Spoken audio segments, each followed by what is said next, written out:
नमस्कार दोस्तों, स्वागत है भारत वॉक्स चैनल में। मैं हूं आपका होस्ट रवि। आज हम एक्सप्लोर करने आए हैं इंडिया गेट। इस वीडियो में हम बात करेंगे कि कैसे यहां पे पहुंचा जा सकता है, पार्किंग की क्या सुविधा है, क्या क्या देखने लायक है, फूड कोर्ट कैसा है और शाम के वक्त का नज़ारा कैसा होता है।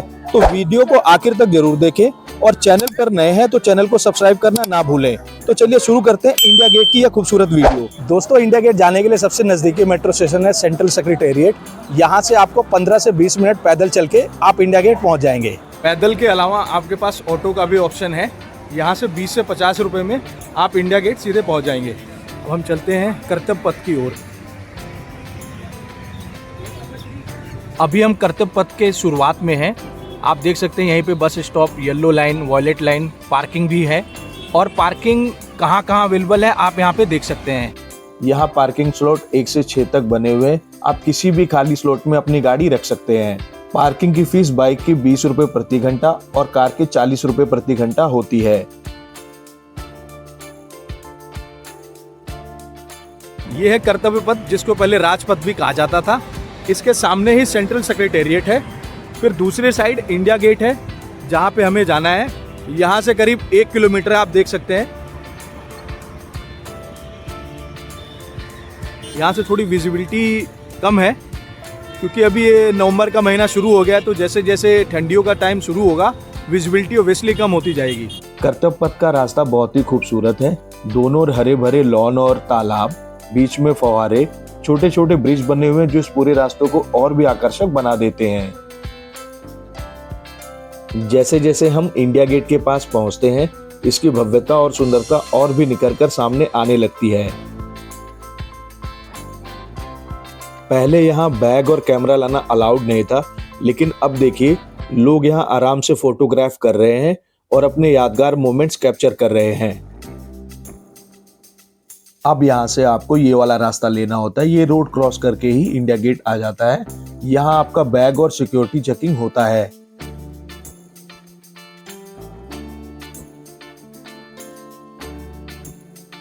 यहाँ के अंडरपास के दीवारों पर इतिहास से जुड़ी कई दिलचस्प जानकारियां दिखाई गई हैं। उन्हें पढ़कर आप जान सकते हैं कि नई दिल्ली और इंडिया गेट का निर्माण कैसे हुआ था। दोस्तों, जैसे ही आप अंडरपास से निकलते हैं, सामने इंडिया गेट का शानदार नजारा दिखाई देने लगता है। अब चलते हैं थोड़ा और करीब और जानते हैं इंडिया गेट से जुड़ी कुछ खास बातें। दोस्तों, यहाँ रेलिंग तक आने की अनुमति होती है, इसके आगे जाने की अनुमति नहीं है। इंडिया गेट की ऊंचाई करीब 42 मीटर है और इस पर करीब 13,000 से ज्यादा सैनिकों के नाम खुदे हुए हैं।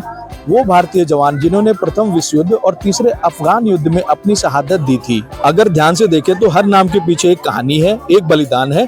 इसका भव्य स्मारक देखकर वाकई गर्व महसूस होता है कि हम ऐसी धरती पर खड़े हैं जहां इतने वीरों ने अपना जीवन देश के लिए दिया। इसका निर्माण 1921 में शुरू हुआ और 1931 में यह कंप्लीट हुआ। इंडिया गेट का design British architect sir Edwin Lutyens ने किया था। यही वास्तुकार राष्ट्रीय भवन और कनॉट प्लेस जैसे शानदार स्थलों के डिजाइनर भी रहे हैं। दोस्तों, यहाँ इंफॉर्मेशन सेंटर बनाया हुआ है। अगर आपको कोई भी जानकारी चाहिए इंडिया गेट के रिलेटेड तो आप यहाँ से प्राप्त कर सकते हैं। दिन के समय यहाँ का माहौल एकदम अलग होता है। हर चेहरा खुशी और उत्साह से भरा नजर आता है।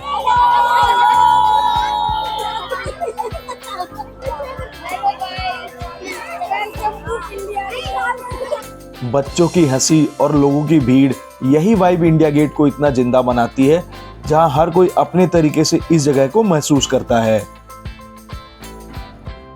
इंडिया गेट के ठीक सामने आपको नेताजी सुभाष चंद्र बोस की विशाल प्रतिमा दिखाई देगी। यह प्रतिमा आजादी के उस जज्बे को याद दिलाती है जिसने पूरे देश को एकजुट किया था।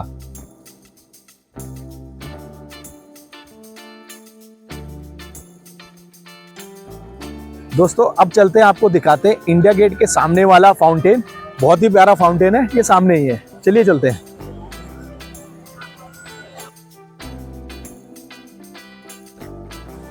फाउंटेन काफी प्यारा है, हालांकि अभी भी मुझे लगता है मेंटेनेंस की जरूरत है क्योंकि पानी काफी गंदा हो गया है। हालांकि शाम के समय यहाँ का नजारा वाकई कमाल का लगता है। जब लाइट्स ऑन होती है और फाउंटेन रंग बिरंगी रोशनी में चमकने लगते हैं तो माहौल एकदम मंत्रमुग्ध होने लग जाता है। ऐसे फाउंटेन आपको इंडिया गेट के दोनों तरफ देखने को मिलेंगे। अब बात करते हैं इंडिया गेट के इवनिंग व्यू की। जैसे ही सूरज ढलता है पूरा इंडिया गेट रोशनी से जगमगा उठता है। तिरंगे के रंगों में नहाया हुआ ये स्मारक जब शाम को आसमान के नीचे चमकता है तो नजारा सच में दिल को छू जाता है। अगर आप यहाँ आ रहे हैं तो कोशिश करें कि शाम का समय जरूर चुनें, क्योंकि दिन का अनुभव अच्छा होता है लेकिन शाम का जादू कुछ और ही होता है। अब चलते हैं अमर जवान ज्योति की तरफ, जो पहले इंडिया गेट के नीचे जलती थी, अब उसे नेशनल वॉर मेमोरियल में शिफ्ट कर दिया गया है। वो ठीक इंडिया गेट के पीछे की ओर है। अगर आप शहीदों को श्रद्धांजलि देना चाहते हैं तो वहां जरूर जाएं। वहां का माहौल बहुत शांत और भावुक करने वाला होता है। यही है वो अमर जवान ज्योति जो हमारे वीर शहीदों की याद में हमेशा निरंतर जलती रहती है। यह ज्योति हमें हर पल यह एहसास दिलाती है कि देश की सुरक्षा में जान देने वाले जवान वास्तव में अमर हैं।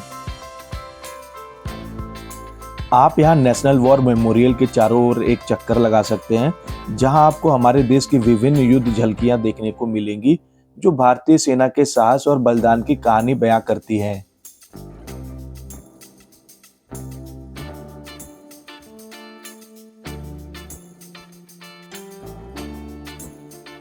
इन युद्ध झलकियों के बाद एक खास व्यवस्था की गई है, जहां आप हमारे वीर जवानों को डिजिटल श्रद्धांजलि दे सकते हैं। अगर आप डिजिटल श्रद्धांजलि देना चाहते हैं हमारे अमर जवानों को तो आप यहाँ से दे सकते हैं। दोस्तों यहाँ से हम लोग डिजिटल ट्राइब्यूट कर सकते हैं। सबसे पहले आपको अपना फोन नंबर देना होगा।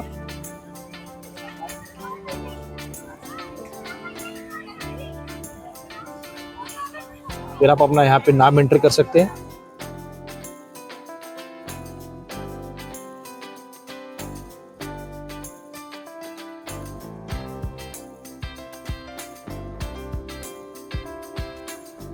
यहाँ आपको वॉशरूम, ड्रिंकिंग वाटर और फूड कोर्ट की सुविधाएं मिल जाती हैं।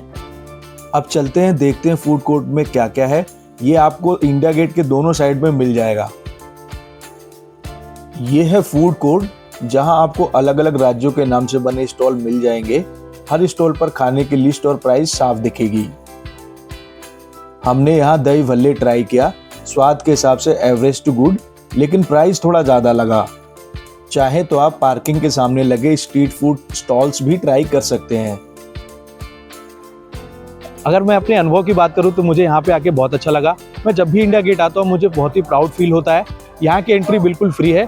बस याद रखें कि रात को 9 बजे इंडिया गेट बंद हो जाता है, तो जो पीक टाइम यहाँ का रहता है 6 बजे से लेके 8 बजे का शाम का रहता है। तो आप इन्हीं टाइम के बीच में आए तो आपको ज़्यादा बेटर यहाँ पे एक्सपीरियंस होगा। दोस्तों वीडियो आपको अच्छा लगा हो तो वीडियो को लाइक करें, चैनल को सब्सक्राइब करें और दोस्तों के साथ भी शेयर करें। मिलते हैं अगले ब्लॉग में। Thank you for your time.